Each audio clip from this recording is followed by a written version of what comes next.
Disneyland news time, covering all the breaking stories, all of the big topics from the week. Bringing it to you here with some great perspective. Big news out of Disneyland, what with California Adventure not only having reopened recently as part of the Downtown Disney expansion, there's now an announcement from the Disneyland Resort that they are finally doing a food type event in California Adventure this coming March. So big news coming to us from sfgate.com saying Disneyland recalls 1,400 employees as dining and events return to California Adventure. They write that there are still no rides operating at the parks, but Disneyland has announced a major new development. In March, Disney California Adventure will offer an all-new limited-time ticketed experience focusing on food and wine. Disneyland President Ken Patrick sent a letter to cast members saying Disney's term for employees, by the way, is cast members, saying that on February the 8th, which was the 20th anniversary of the opening of California Adventure, that an event will bring 1,000 employees back to work at the resort. And the announcement comes shortly after outdoor dining returned to Downtown Disney after California Governor Gavin Newsom lifted the stay-at-home order. About 400 cast members were recalled at the end of January to staff restaurants at the shopping and dining district, which currently includes part of Buena Vista Street in California Adventure. They say today all of the Disneyland Resort restaurants that were operational before the stay-at-home order are hosting guests for outdoor dining, including Carthay Circle Lounge, and Smoke Jumpers Grill inside California Adventure Park. Next month, more of the park will be open to guests when the ticketed event launches. Terrific news to hear, certainly something that I think we've all been sort of waiting for, this word finally coming from the leadership of Disneyland that they are ready to rock and roll with an event. If they couldn't reopen the theme parks, we were saying this last year, Katrina, if they can't reopen the theme parks, why aren't you doing and skirting the rules with a food type event, a food festival, as we were watching Knott's Berry Farm do very successfully for months on end last year? Oh, man. We were talking about it until, we were blue in the face, being like, come on, Disney! I mean, I get it. It's a lot. It's harder. Knott's Berry doesn't have unions, so they're able to, quickly, easily get people back on, start everything back up again. And with Disney, there's so many unions to, talk about, and there's, and it's crazy to think about how many unions they have, the tickets, the food, and all that stuff. But I am very excited that this is happening. I'm curious how much it's going to be and, what's included in it. My guess, I'm going to put it out here right now, it's about $60. I'm going to say 60 to 75. Okay? Mm-hmm. Maybe with 5 food tastings. Maybe. No way, $75. Okay. I'm throwing it out there. 60 Possible. to 75 with 5 food tastings. Because, Disney's a little expensive when they come to their food options, when they do, their festival. And, I mean, it's Disney, so. Yeah. You're going to pay a pretty penny to step inside a little bit further into DCA. There is a premium for everything. Yeah. But I'm excited this is happening. It's not going to be food and wine per se, but it's going to be similar to it. But I'm really excited to see this happen. So, yeah. Terrific news, right, Tyler? I mean, especially seeing a lot of cast members finally coming back that have been waiting for that call. It's nice to know that an event has been at least created. And while the details are sketch at the moment, something's coming. Yeah, I mean, it is one of those things, like Katrina just said, we've been talking about it forever, and it seems really weird that they just kind of started planning this recently. To me, it seems like this should have been on the table for a very long time. Right. They should have had this ready to go months ago, personally. But yeah, we're finally doing it, and I'm ready for it. I mean, this is something that I think we've all been asking for even since before Knott's even started their food festivals, but once they started, it was definitely okay, Disney, come on, you got to get in here. Sure. I mean, I even hope Universal figures something out to kind of open up their gates and let people see some stuff in there for the first time in about a year.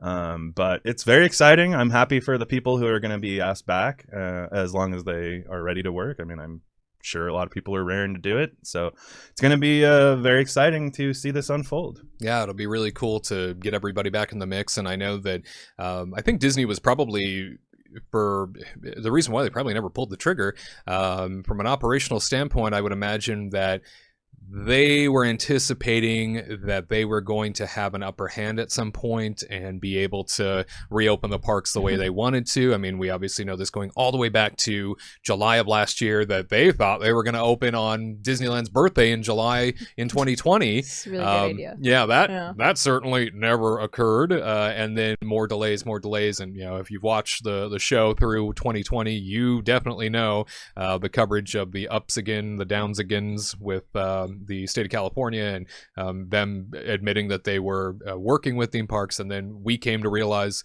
wait a minute, they weren't at all. They weren't even talking to them as they were saying they were. And so you fast forward to now, and better than nothing, it looks like, for the Disneyland Resort. And in the letter, the president of Disneyland, Kim Patrick, described the event as focused on Disney's world-famous food and beverage offerings from around the resort, the latest merchandise, and unique, carefully crafted entertainment experiences.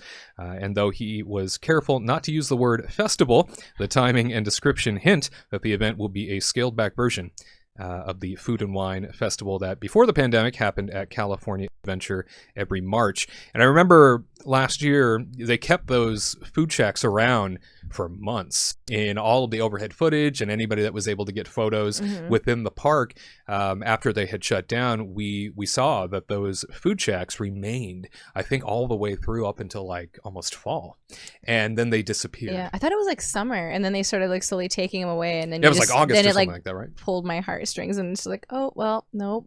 They kind of figured out it's probably not going to happen. Yeah, that was a sure sign. Or sign. things were growing inside or making houses for themselves inside those things. So, yeah. Little homesteads along the parade route at California Adventure. Raccoon friends? Yeah. Raccoon friends. Maybe the cats got houses. I don't know. That'd be cool. But anyway, I'm excited. I'm excited if everybody gets their jobs. Like, at least 1,400 people get jobs. So I'm super stoked because when we went to Carthay even, we decided to go on like last Saturday, and just to see everybody's faces being back to work, sure. And then them recognizing us recognizing them again, and they're kind of just so grateful to be back, and it really like filled my heart. So I can't wait to see even more people coming back to work and like fulfilling magic that they weren't able to for months, almost a year, so it's kind of crazy. So I'm really excited. You think about the longevity of all of this, and just how much of a process this has been to even get to this point, and especially those that had returned before, the on again off again light switch that had been flicked as things were allowed to reopen and they were shut down again and brought back and sent home.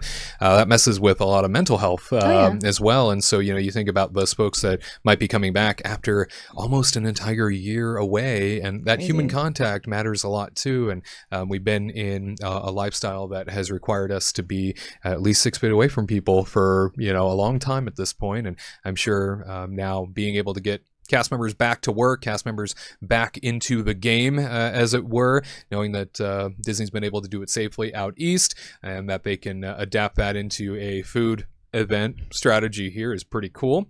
Moving right along, though, in terms of that social distancing, in terms of mask wearing, Deadline is saying that Disney CEO Bob Chapek sees a mask-free theme park environment by 2022.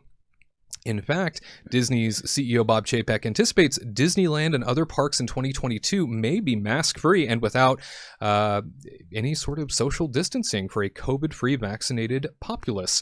They say theme parks have been hardest hit among Disney's businesses. At a conference call to talk over the media giant's latest earnings, execs said flagship Disneyland and Disneyland Paris likely will not open during the current quarter that ends in March. So looks like that's putting that rumor to rest. Although Hong Kong Disneyland might. Neither Chapek nor CFO Christine McCarthy hazarded a guess on a Disneyland opening date. Asked instead when he thinks parks return to normal, Chapek said he's looking at 2022, saying, quote, "We have no doubt that when we reopen up in parks that were closed or increase capacity, that we will have some level of social distancing and mask wearing for the remainder of this year. That is our expectation." But quoting Dr. Anthony Fauci, says, "I believe that Dr. Fauci said earlier today during that call that he hopes that there are vaccines for everyone, that once them by April of this year. And if that happens, that is a game changer and could accelerate our expectations and give people the confidence that they need to come back to the parks. That's a big deal. And he continued by saying, will there be some overlap until we know that we have hit herd immunity? Sure, there will. But do we believe that we will be in the same state of 6-foot social distancing and mask wearing in 2022? Absolutely not. Bold prediction there by the CEO. I think ambitious, certainly, and one that I know a lot of people that are staying away from the theme parks and saying, like, I'm not going back until I don't have to wear a mask for my own comfort. Certainly personal decisions, personal choices are up to everyone, but very, I think, telling that the CEO of this company feels like the writing is on the wall when it comes to, probably by the end of this year, we're going to move out of this category where everybody's got to wear them. And of course, that rests purely on how fast people can be vaccinated across the country. Yeah. And let's not even think about the rest of the world and how that's going to look with international travel, that sort of thing. But domestically speaking, people can get vaccinated fast enough. I see a potential possibility there too. So pretty cool. I agree with it. Like, I don't know when in 2022, but I think it's possible. Yeah. I mean, even with the president that just said that he just bought all the vaccinations to make sure that every American has one.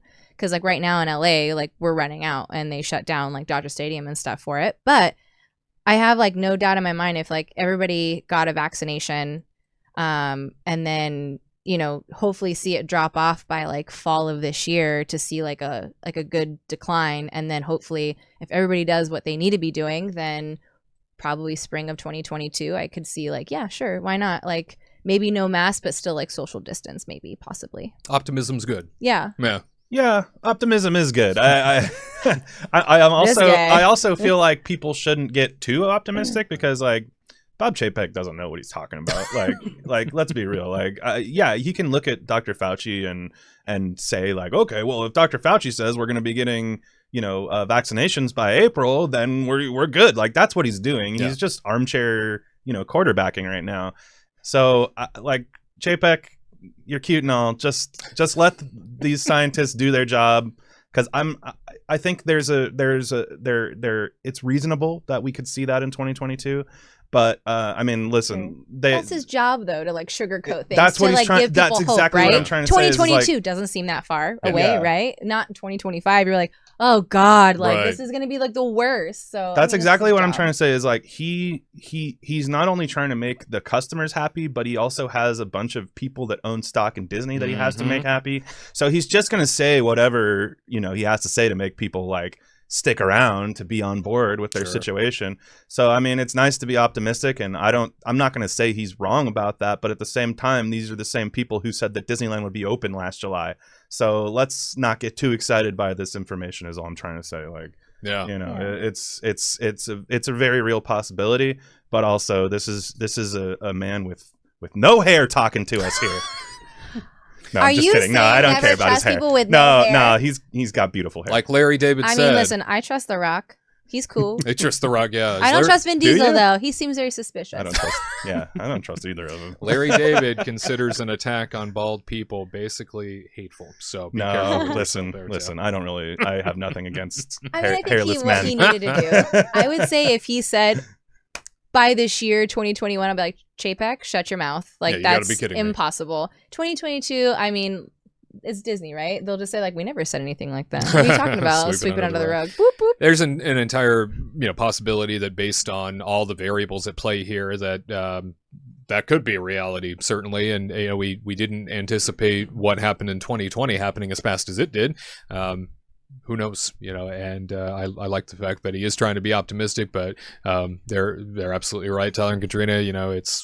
He's trying to build confidence in his product and confidence in Disney's ability to turn over this leaf and get into a new way of being, and that new way being the old way, of course. So we will see what happens. Obviously, again, a lot of variables at play here that can definitely impact the timeline, and everybody's hoping for a return to normalcy faster than anybody could predict. So Moving on here, you just heard from the Disney CEO, and then we also mentioned the Disney CFO. Well, she encouraged all of us to realize that Disneyland probably going to be staying closed for at least another 1 or 2 months based on what's happening at the moment. The Orange County Register writes the Disneyland and California Adventure are expected to remain closed for more than a year, not open before late March or early April, while California theme parks remain shuttered under state guidelines, according to Disney officials.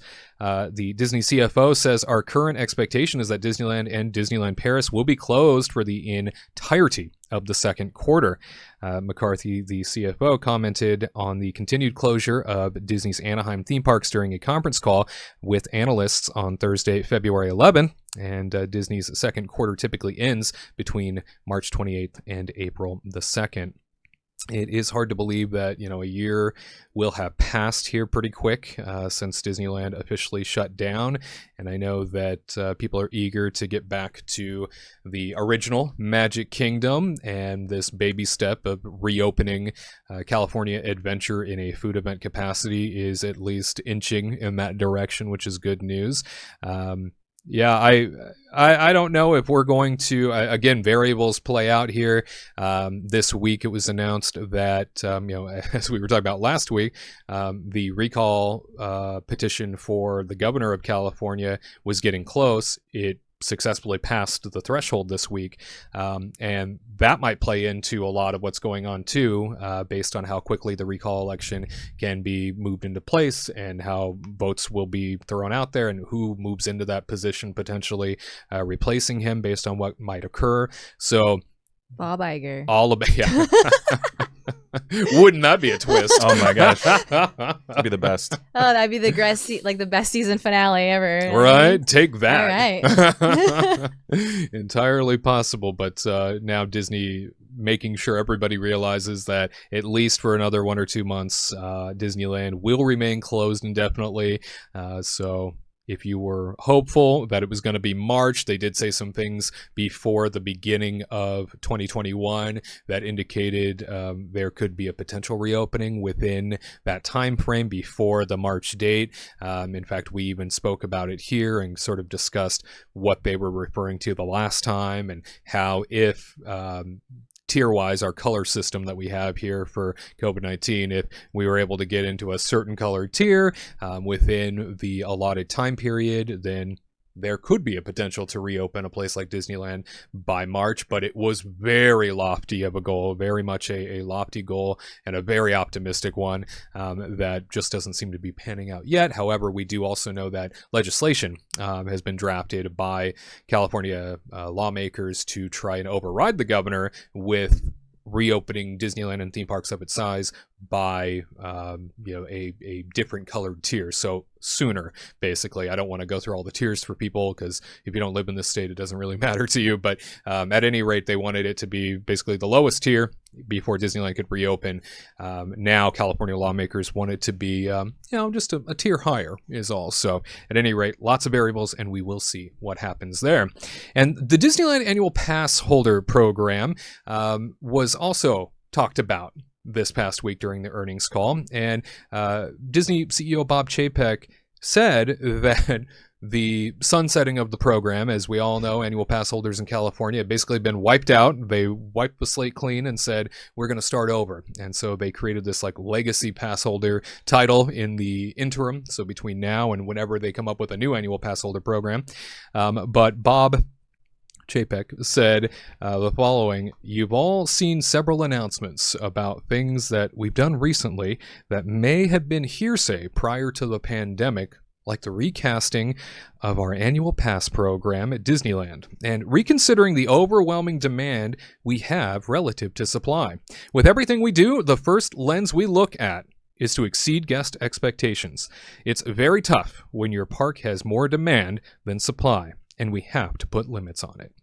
So he mentions this during the earnings call, because he gets asked about, you know, the annual pass holder program, and, you know, it was such a big chunk of attendance that Disneyland would see, and what's going to happen with that, and is there any validity to the rumor that they were planning on doing something about annual pass holders beforehand.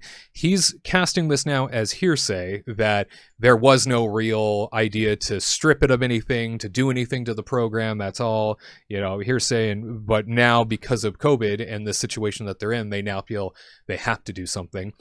I will be the first to tell you, as somebody who was on the inside for the last 12 years, that is absolutely false, and that everybody in the leadership ranks, especially at Disneyland Resort, and the people that could impact it, by the way, all openly talked about trying to find a way to strip parts of this annual pass holder program right out of existence, because it was becoming such a problem. Now, over the course of many years, you know, and the annual pass holder program, as it grew, you had different leaders coming in that were responsible for adding more incentives and throwing more things in the pot, and it was short-term gains with all these annual pass holders coming on board, and then the payment plan started, and so you started to see a monthly residual income from people that were paying for the pass, and then it got to the point where there was 1 million plus annual pass holders, and Disneyland was like, my God, they're taxing all of our infrastructure. They're overwhelming these parks on most days. We don't know what to do for the average visitor anymore. We have to figure out something. And they were planning lots of different things before COVID. So the fact that COVID just gave them an excuse to rip the Band-Aid off, it tells me that, you know, finally they have a boogeyman to point to, and they don't have to be the bad guy anymore. But I am here to say, I disagree, Mr. Chapek. Yes, well, interesting. Chapek saying things that are not true. Weird. No, I totally believe that. I mean, there's no way they couldn't have been thinking about trying to strip this program, and like you said, this was like the perfect way to do it. There is the bad guy is this thing that we can't you know, thing that we can't touch or punch or call bald or anything like that. Yeah. It happens. I mean, they wanted to cut this for a very long time. They kind of had to. It is what it is. They're going to price people out like they do every year. That's what they had to do. So we'll see if they're ever going to bring it back or what they're going to do. Chapek's just like, oh man, I'm not the bad guy on this one. This COVID fella. Yeah, can you believe it? Gosh, he's a it. bad guy. We fought for you, annual pass holders, but this COVID, man, they just ruined everything. So we got to strip it. Well, my friends, you let me know in the comment section down below. We want to hear from you. Comment section down below whether or not you think there's a potential reality where we might see Disney parks without masks and social distancing by 2022. Also, if you like this video, make sure to give it a big thumbs up if you haven't done so already. Not only does it help the video perform, it also lets us know we're on the right track. We'll do more videos just like it. To all who come to this happy place, welcome.